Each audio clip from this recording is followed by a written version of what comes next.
hazard identification and risk assessment, using working at heights as our real-world scenario. What HIRA is, and why it's the safety first step. Systematic process. HIRA identifies hazards, assesses risk, and implements controls before incidents happen, not after. Consistent evaluation. Uses a structured risk register and matrix approach so every team member evaluates risk the same way. Documented decisions. Creates a clear, auditable record of what was assessed, what controls were chosen, and why. Hazard versus risk, the difference that prevents mistakes. Hazard, a source, situation, or act with potential for harm. Example, working at heights. Risk, the combination of likelihood and severity of harm occurring. Risk equals severity multiplied by likelihood. Listing hazards alone is not enough. You must assess how likely and how severe the harm could be to determine urgency. Setting up the scenario, working at heights. Task scope, tasks at height where falls and falling object hazards can cause serious harm. What to identify, working surface, access and egress, fall path, tools, material handling, and weather conditions.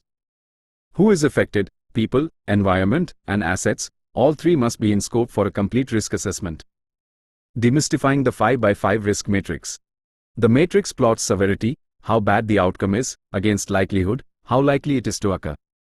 Each combination produces a risk level, helping teams prioritize action where it matters most. Severity scale, 1 to 5, from insignificant to catastrophic. Likelihood scale, 1 to 5, from rare to almost certain. Severity multiplied by likelihood equals risk level, which categorizes outcomes into low risk, medium risk, or high risk. The rating logic you'll actually use. Identify harm. Assess likelihood. Determine risk. Higher likelihood combined with worse severity equals higher risk, and that demands earlier, stronger controls.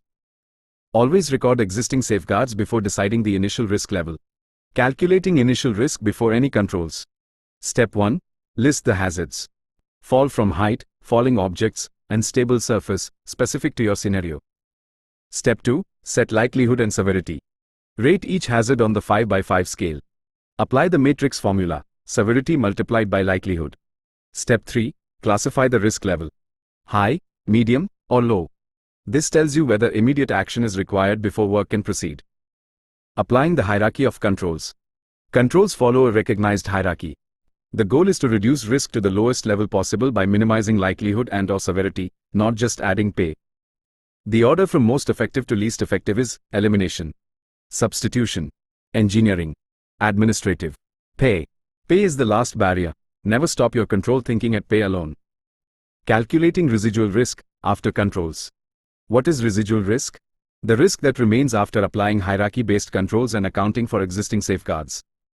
For example, a high initial risk with a severity of 4 and a likelihood of 4 equals 16, which is high.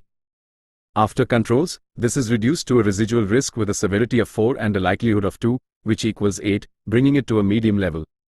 Key principles for residual risk: rescore likelihood and/or severity after controls are applied. Controls typically reduce likelihood more than severity. If residual risk is still medium or high, additional controls are needed before work proceeds. HIRA's payoff: clear decisions, fewer falls, safer work. Quantify. Don't just list. You don't just identify hazards, you quantify risk using a structured matrix. Control by priority. Choose controls from the hierarchy, targeting the highest risks first. Confirm and document. The final output is an actionable risk register containing hazards, ratings, controls, and confirmed residual risk.